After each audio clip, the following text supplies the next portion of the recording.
Bienvenidos a este video tutorial de operaciones unitarias. Soy Marco Antonio Núñez Esquer, el coordinador de este curso. En este video tutorial vamos a conocer el procedimiento utilizado para determinar el flujo mínimo de solvente para columnas de absorción de gases.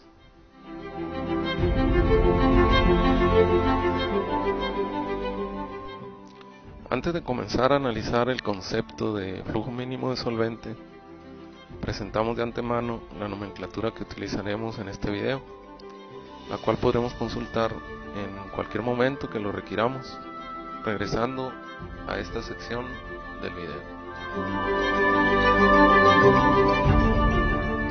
En la industria química, una operación unitaria es un paso básico dentro de un proceso en la cual ocurre un cambio físico en las corrientes a las que se aplica esa operación, generalmente con el objetivo de separar los componentes de una mezcla o preparar un material para su procesamiento.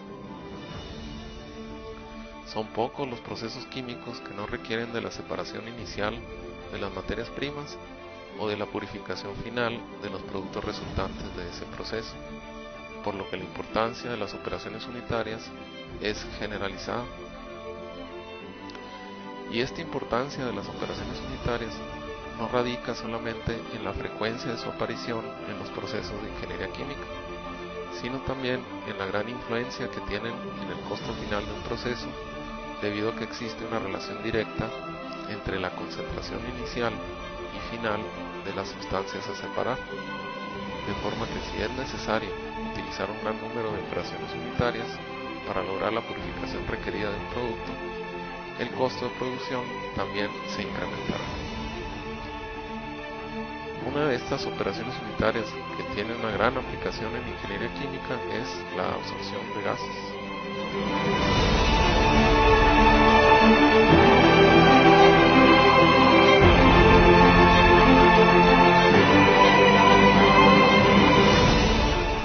La absorción de gases es una operación unitaria en la cual una mezcla gaseosa se pone en contacto con un solvente líquido con el fin de separarla mediante disolución selectiva de uno o varios de sus componentes en el disolvente. Generalmente esta operación se lleva a cabo en columnas de platos o empacadas que funcionan a contraflujo.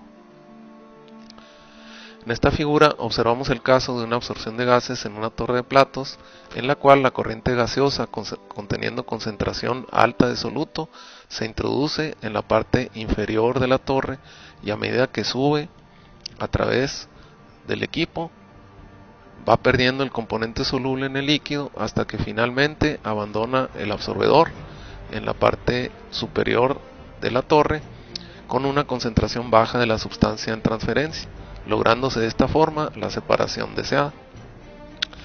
Por su parte, el líquido se alimenta en la parte de arriba del equipo y cae por gravedad en forma de zigzag, disolviendo el soluto de interés a medida que se contacta con la fase gaseosa y saliendo por el fondo de la torre.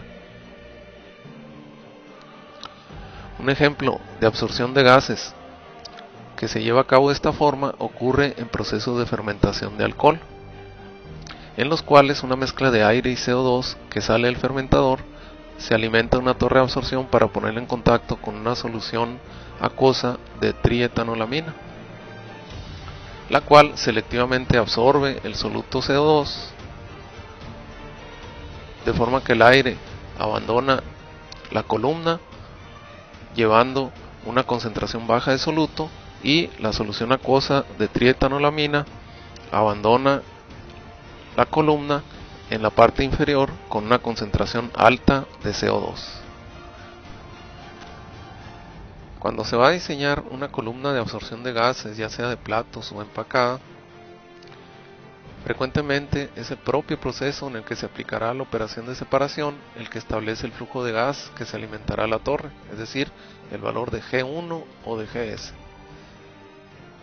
así como la concentración de entrada del soluto en la torre, es decir, el valor de Y1, y el valor de salida de soluto en la corriente de gas.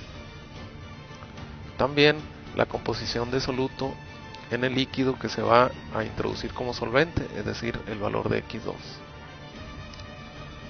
Sin embargo, el flujo de solvente a utilizar, ya sea L2 o LS, en la corriente de entrada del líquido, generalmente es decisión del ingeniero de diseño responsable del cálculo y especificación del equipo.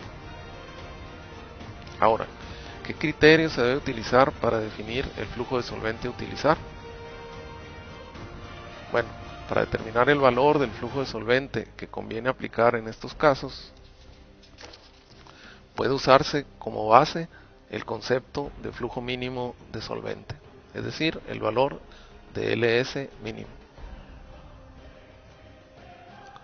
Si tenemos disponibles los datos de equilibrio del sistema, la presión y temperatura de trabajo, podemos entonces representarlos en un diagrama XY junto con la información de flujos y concentraciones conocidos.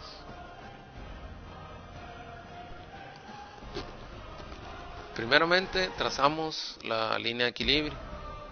Después ubicamos el punto correspondiente a la parte superior de la columna, el cual tiene coordenadas X2, Y2, quedando ubicado en esta posición. A continuación trazamos el valor de la ordenada asociado a la parte de abajo de la columna, es decir, el valor de Y1. Ahora, el valor que el ingeniero diseñador establezca para LS fijará la pendiente de la línea de operación de la columna. Por ejemplo, evaluamos tres magnitudes arbitrarias de LS, sean LS1 mayor que LS2 mayor que LS3. Para LS igual a LS1, la pendiente de la línea de operación será M1 igual a LS1 entre GS, siendo posible ubicar el punto de coordenadas X11, Y1 en la intersección de la recta de operación con la ordenada Y1. Dado que LS1 tiene un valor relativamente alto, también lo será la magnitud de la pendiente M1.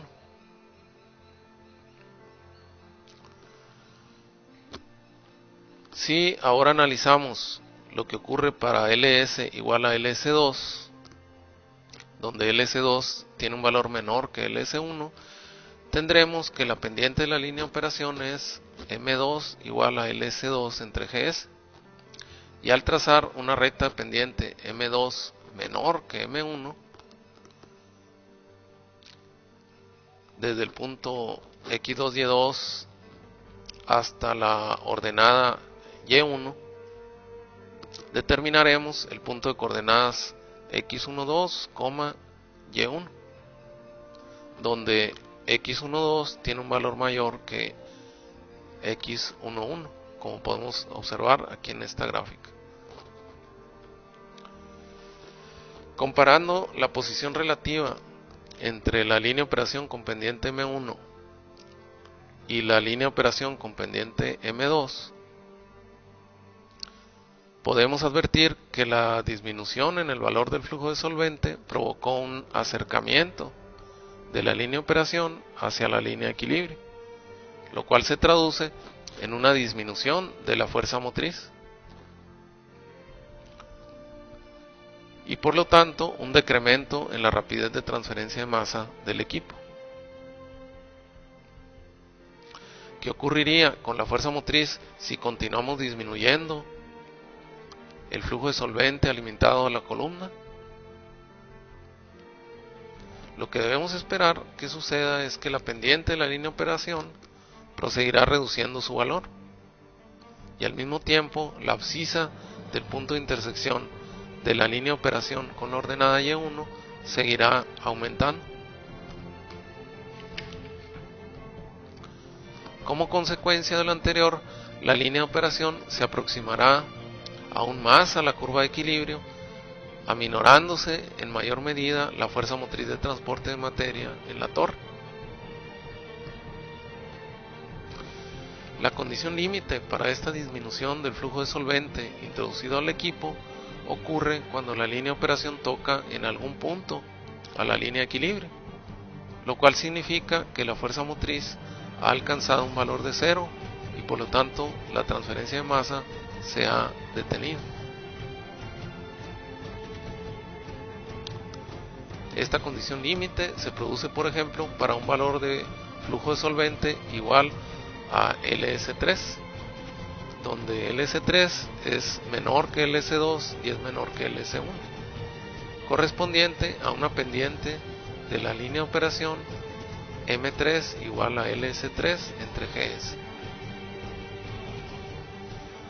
Si estudiamos en esta gráfica la recta de pendiente M3, comprobamos que ha intersectado a la línea de equilibrio en el punto de coordenadas x13, y1, ubicado en esta posición. Por lo que si LS es igual a LS3, la fuerza motriz será igual a 0 y el transporte de masa se detendrá. En conclusión, el valor mínimo que puede utilizarse para el flujo de solvente suministrado a la columna de absorción de gases es LS3 igual a LS mínimo igual a flujo mínimo de solvente. Asimismo, ha quedado definido el valor máximo para la concentración de soluto en el líquido de salida del equipo, el cual es X13 igual a X1 máxima igual a concentración máxima de soluto a la salida del líquido. Conociendo lo anterior, cuando deseamos determinar el valor de LS mínimo a partir de los datos originalmente disponibles GS, Y1, Y2, X2 y la línea de equilibrio, seguiremos el siguiente procedimiento. Primero, trazamos la línea de equilibrio, ubicamos el punto de coordenadas X2, Y2 y marcamos la ordenada Y1. Después dibujamos la línea de operación de pendiente mínima,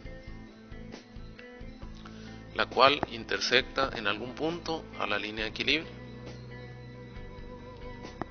A continuación, determinamos el punto de intersección de la línea de operación con la ordenada Y1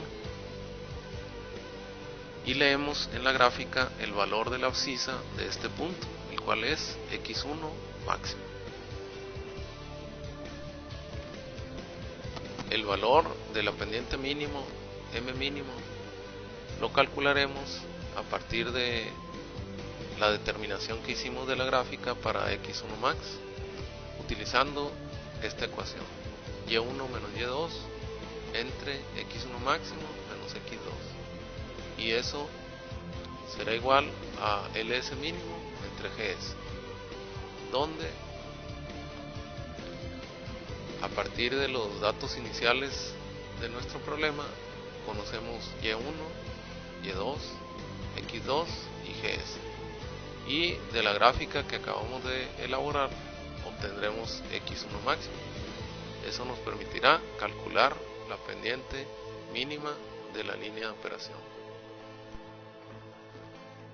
Obtenemos LS mínimo despejando de la expresión de la pendiente para obtener LS mínimo igual a GS por el valor de la pendiente mínima de la gráfica.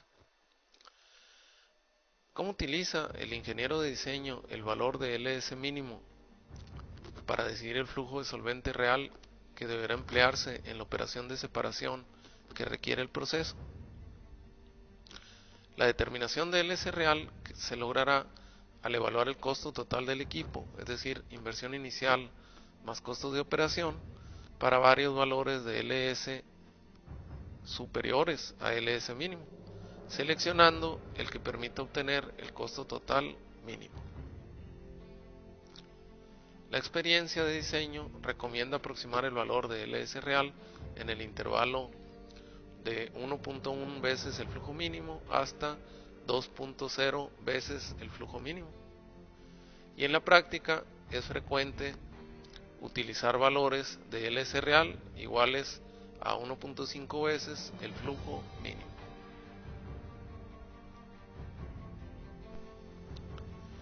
Para el caso particular en el cual la línea de equilibrio tiene la forma de una curva cóncava hacia abajo, ¿cómo se obtiene el valor de LS mínimo? El procedimiento es esencialmente el mismo. El único cambio radica en la forma de determinar gráficamente el valor de x1 máximo, como vemos en la siguiente gráfica. Ahora, la línea de operación dependiente mínima no será la que intersecta la curva de equilibrio en el punto con valor de ordenada igual a y1, ya que la línea de operación no puede cruzar a la línea de equilibrio. Por lo tanto, una línea de operación trazada de esta forma sería una línea de operación incorrecta. El trazado correcto para la línea de operación dependiente mínima corresponderá a aquella recta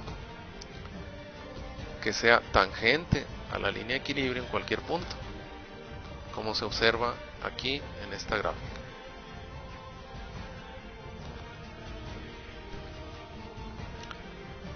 Otra variante del concepto de flujo mínimo se presenta cuando ocurre una desorción de gases.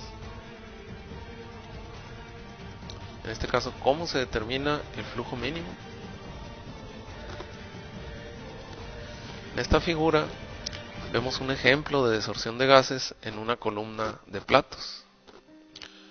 Podemos observar que un líquido con una concentración alta de soluto se introduce a la columna de desorción en su parte superior y se contacta con una corriente de gas que contiene una concentración baja o igual a cero de soluto. Al abandonar la columna, el líquido ha sido despojado del soluto, mientras que el gas acarrea un contenido alto del componente en transferencia. Un ejemplo de este tipo de operación se presenta en tratamiento de aguas residuales de la industria, cuando se encuentran contaminadas con compuestos orgánicos volátiles, como por ejemplo benceno, tolueno o etilbenceno. Estas aguas, antes de su disposición al medio ambiente, se alimentan a una torre de desorción, en la cual se ponen en contacto a contracorriente con aire, para de esta forma retirar el compuesto orgánico volátil de la fase líquida y poder desechar el agua al ambiente sin peligro de contaminación. En el caso de que se requiera diseñar una columna de desorción de gases, el concepto de flujo mínimo sigue siendo válido, solo que al ser la transferencia de masa en sentido inverso al de la absorción, la condición límite de flujo mínimo corresponde ahora a la fase gas.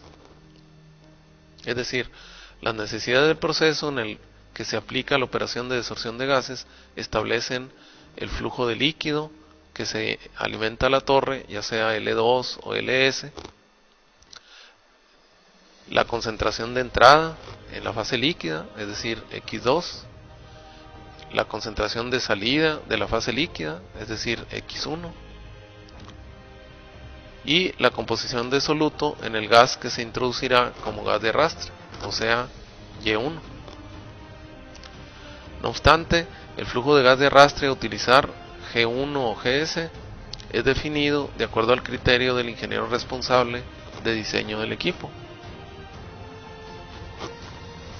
Este flujo de gas de arrastre normalmente se define en base al concepto de flujo mínimo de gas, es decir, GS mínimo. Considerando que tenemos disponibles los datos de equilibrio del sistema a la presión y temperatura de trabajo, podemos representarlos en un diagrama X contra Y. Posteriormente, ubicamos el punto correspondiente a la parte inferior de la torre, el cual tiene coordenadas X1, Y1, y se ubica en esta posición. Y la abscisa asociada a la parte superior de la columna, es decir, X2.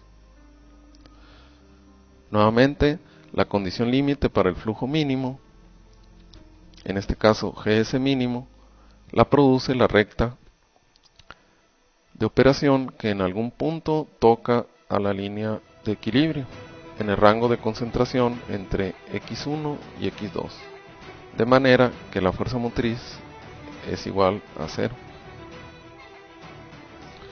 Utilizando esta recta, podemos localizar el punto de coordenadas x2, y2 máximo, el cual se localiza en esta posición, y una vez que hemos determinado en la gráfica el valor de y2 máximo, entonces podemos calcular Gs mínimo.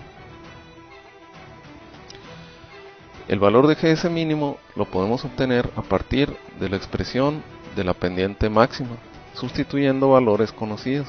Por ejemplo, en esta expresión conocemos el valor de y1, conocemos el valor de x2, conocemos el valor de x1 y acabamos de determinar en la gráfica el valor de y2 máximo. Por lo tanto, podemos despejar el valor de Gs mínimo. Después despejamos y sustituimos valores para obtener Gs mínimo. El flujo real de gas inerte a utilizar, es decir, Gs real, resulta de evaluar el costo total del equipo de desorción de gases para distintos valores de Gs y eligiendo el que produzca el menor costo total. De manera similar al caso de absorción de gases, la práctica de diseño sugiere valores de Gs real igual a 1.5 veces el Gs mínimo. Conclusiones. Después de haber revisado los anteriores conceptos, podemos concluir lo siguiente. Número 1. El flujo mínimo de solvente, es decir, el S mínimo en una torre de absorción de gases, corresponde a una fuerza motriz de concentración igual a 0. Número 2. El S mínimo, es decir, el flujo mínimo de solvente, se determina de manera gráfica y en algunos casos es posible calcular el flujo real de solvente que debe utilizarse en un caso particular a partir del valor del S mínimo. Número 3. En una desorción de gases debe determinarse el flujo mínimo para la fase gas en lugar del flujo mínimo para la fase líquida. Es decir, el concepto de flujo mínimo se conserva, pero se aplica para la fase gas. Gracias por su atención y nos vemos en el próximo video tutorial de operaciones unitarias.